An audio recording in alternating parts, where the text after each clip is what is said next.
Bonjour à tous et bienvenue au potager pour notre nouvelle émission Quoi faire au potager en cette fin du mois de novembre, ce début du mois de décembre. Vous avez peut-être remarqué, j'ai remis la petite laine parce que ce matin il fait plutôt frais, il fait 3 degrés même s'il y a un peu de soleil. Et on a connu une période assez fraîche avec du vent, de la neige, etc.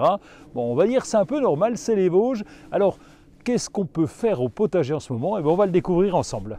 Évidemment, le dicton en cette période, c'est à la Sainte-Catherine, tout bois prend racine. C'est un peu passé, c'est la semaine dernière, le 25 novembre, mais ça fait rien.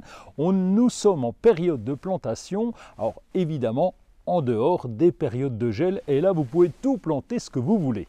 Au sommaire de cette émission, on va déplacer les groseilliers, conserver les carottes, gérer la serre, aider les oiseaux du ciel, planter un fruitier, amender le sol et cuisiner les carottes avec une tarte tatin. C'est le moment aussi de déplacer certaines plantes. C'est vrai qu'on peut changer au potager ou au jardin. Et donc les groseilliers, on va les déplanter en ce moment, mais il y a des précautions à prendre. Le meilleur moment pour déplacer un groseillier, c'est généralement à l'automne, après la chute des feuilles. Si vous voulez le faire au début du printemps, ça sera avant que la plante ne commence à bourgeonner à nouveau. Et toujours en dehors des périodes de gel. Alors, petite astuce, arrosez bien le groseillier quelques jours avant de le déplacer pour faciliter l'extraction des racines. Choisissez le nouvel emplacement avec les conditions optimales. Situation ensoleillée et assez de place pour la plante à taille adulte. Ça, c'est pour toutes les plantes aussi. Creusez le trou du nouvel emplacement, il doit être suffisamment grand pour accueillir l'amotte de racines du groseillier. Ajoutez du terreau pour améliorer la qualité du sol. Pour l'extraction de la plante, il faut une bêche assez tranchante et bien aiguisée pour pouvoir couper les racines. Taillez légèrement les branches pour réduire le stress de la plante. Creusez à une distance d'environ 30 cm du tronc et à une profondeur suffisante pour extraire la motte.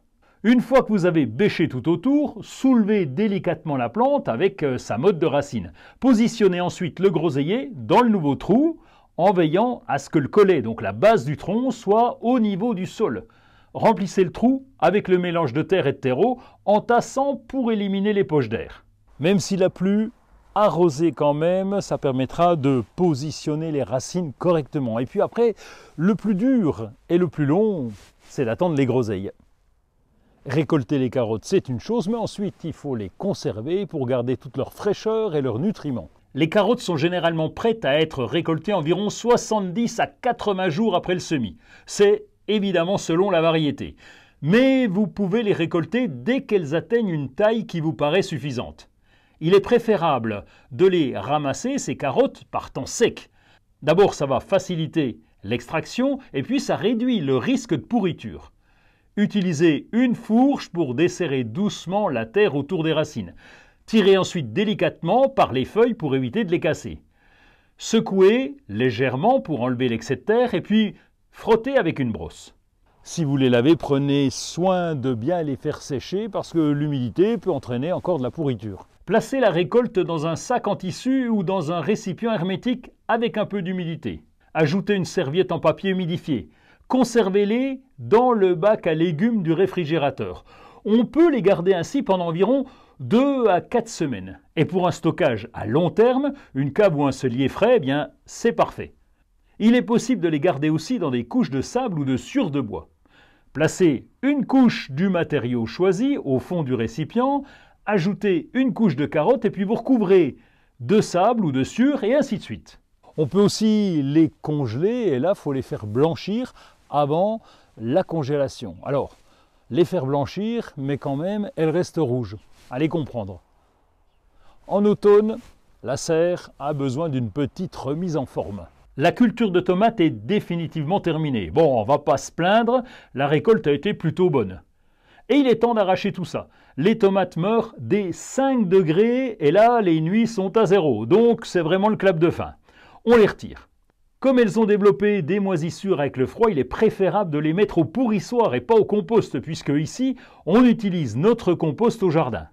Il suffit de couper les tiges en petits bouts, et puis la pluie, la neige et le soleil vont désagréger tout ça. Vous pouvez aussi nettoyer les parois avec de l'eau ou du savon noir. Ici, nous, on préfère attendre le printemps parce que ça va encore se ressalir. Passez le râteau pour ramasser le reste des feuilles ou des débris végétaux qu'on va aussi déposer au pourrissoir. Sur la terre de culture, versez du compost bien décomposé et arrosez à grande eau. Ensuite, vous passez la rotogriffe ou l'aérofourche pour rendre le sol un peu plus meuble et favoriser la pénétration du compost dans le sol. Et ensuite, vous allez pouvoir remettre en culture des choux, des salades, des épinards. Bon, évidemment, ce n'est pas encore le printemps, mais on s'en approche. Les oiseaux nous rendent de sacrés services au jardin. Alors il est temps de renvoyer l'ascenseur. Nourrir les oiseaux en hiver, c'est important. Ceux qui restent sous nos climats ont besoin de se nourrir beaucoup plus avec le froid et la nourriture qui est devenue plus rare en hiver. Il y a pratiquement plus d'insectes et très peu de graines dans les jardins. Alors installez des mangeoires adaptés aux différents types d'oiseaux, utilisez des graines de tournesol, des mélanges de graines, des boules de graisse, des arachides et des fruits secs. Varier la nourriture permet de répondre aux besoins des différentes espèces d'oiseaux. Par exemple, les mésanges préfèrent les graines de tournesol et les rouges-gorges vont s'intéresser aux fruits. Installez des abreuvoirs et assurez-vous que l'eau reste disponible tout l'hiver. Et oui, pensez au gel, il faut que l'eau reste liquide, qu'on puisse la boire, enfin en tout cas les oiseaux. Installez également des nichoirs pour offrir des abris, ça sera prêt pour le printemps. Pour les mangeoires, assurez-vous qu'elles sont bien placées dans des endroits protégés des vents dominants et hors de portée des chats. Prenez soin à bien étudier l'emplacement car les oiseaux ne prendront pas le risque d'être attaqués par leurs prédateurs naturels. Et c'est aussi la bonne période pour planter des végétaux, par exemple à feuillage persistant ou avec des baies qui vont abriter et nourrir les oiseaux l'an prochain. Bon, prendre l'avance. L'automne, c'est la bonne saison pour planter les arbres et les arbustes. Alors profitons-en, on y va. Mais pourquoi exactement? D'abord parce qu'en novembre et en automne, en général, les températures sont plus fraîches. Les plantes peuvent s'établir sans être stressées par la chaleur. Les pluies d'automne assurent une bonne humidité du sol. Ça facilite l'enracinement et vous n'aurez pas d'arrosage à faire. Alors certes, les plantes vendues en pot se plantent toute l'année, mais l'automne, c'est quand même la saison la plus appropriée. La priorité, c'est bien l'installation des racines qui servent à la plante à boire et à manger et donc à se développer. Il existe des plantes vendues en racines nues et on les repère rapidement parce qu'elles n'ont pas de motte de terre autour de leur système racinaire. Ces plantes s'installent exclusivement dans une période allant de novembre à février lorsque toutes les plantes sont en dormance et en dehors des périodes de gel. N'hésitez pas à apporter du terreau en mélange à la terre de plantation pour rendre le terrain un peu plus meuble. Même s'il pleut, arrosez juste après l'installation de votre végétal. Ça permet de stabiliser justement ce système racinaire. Planter en ce moment, ça évite de se planter. Oh, c'est simple comme concept. Amender le sol, en fait, c'est l'améliorer pour favoriser les cultures que vous allez faire. Les amendements aident à améliorer la texture du sol. Par exemple, ça va rendre les sols argileux plus drainants et les sols sableux plus rétenteurs en eau. On peut aussi améliorer la qualité du sol en nutriments essentiels pour favoriser la croissance des plantes. On améliore la rétention d'eau en ajoutant des matières organiques, comme le compost ou même le paillage. Avec le paillage, on limite les arrosages fréquents. On peut, au contraire, alléger un sol trop lourd avec du sable si on veut cultiver des carottes. Ça, c'est un autre exemple encore.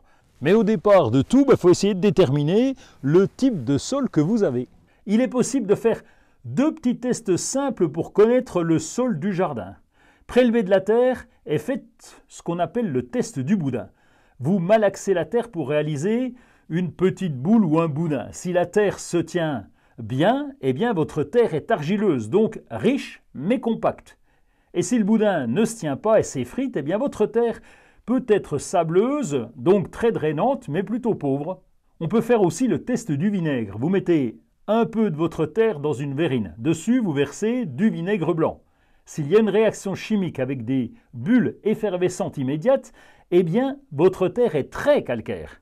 Si la réaction tarde, elle est un peu calcaire, et puis s'il n'y a aucune réaction, elle ne contient pas de calcaire, ou alors infiniment peu. Et si vous ne voulez pas vous embêter, vous pouvez même faire une analyse de terre. Bon, ça coûte évidemment un peu plus cher, c'est à vous de choisir là. On va préparer aujourd'hui une tarte tatin aux carottes et aux chèvres frais. Il vous faut une pâte à tarte, 600 g de carottes, un oignon, 20 g de beurre, une cuillère à café de graines de cumin, 2 cuillères à soupe de miel, du fromage de chèvre frais, des noisettes concassées et du poivre. Commencez par préchauffer le four à 200 degrés. Vous pelez et vous émincez l'oignon. On va couper les carottes en bandes pas trop fines. Ensuite, on va précuire 15 minutes les carottes dans de l'eau bouillante et ensuite, on va les déposer dans une poêle chaude avec le beurre et l'oignon émincé. Il faut cuire 5 minutes et ajouter les graines de cumin. Vous poivrez, vous ajoutez le miel, vous laissez caraméliser à feu doux environ 5 minutes. Dans un moule à tarte graissé, vous répartissez les lamelles de carottes et les oignons. On va recouvrir ensuite les carottes avec la pâte. Rabattez les bords vers l'intérieur du moule. Il vous reste à enfourner et puis vous laissez tiédir et vous parsemez la tarte de morceaux de chèvre frais et de noisettes concassées. Et le reste, vous connaissez, c'est à déguster sans modération. Vous verrez, c'est bon cette histoire. C'est la fin de cette émission, j'espère que ça vous aura plu, que vous aurez pu pomper quelques idées, c'est le but du jeu. On se retrouvera, nous, aux environs du 15 décembre pour la toute dernière de l'année. Est-ce qu'il y aura encore du travail à faire au potager? Je vous dirai ça à ce moment-là. Moi, j'ai commencé avec la taille de cet amandier. Oui, un amandier dans les Vosges, c'est pas fréquent. Je ne sais pas si j'aurai des amandes. En tout cas, il est taillé, il est bien taillé, prêt à bondir pour le printemps prochain. Allez, à bientôt.